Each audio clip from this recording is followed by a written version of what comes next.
M और गीत I love you film का गीत है। टाइटल ट्रैक जकर नाम जोरदार जोरदार जकर नाम आई लव यू टू।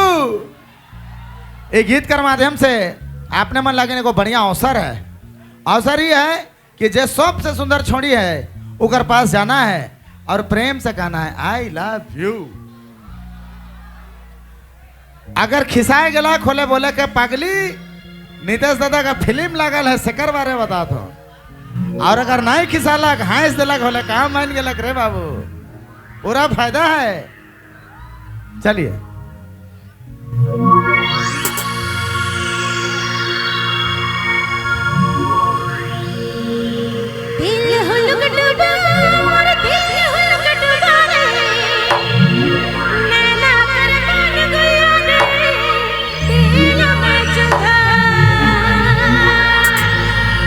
हर सन सन सन सला सला सन सन सन सला सला आई लव यू सन सन सन सला सला आई लव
धन्यवाद शुक्रिया।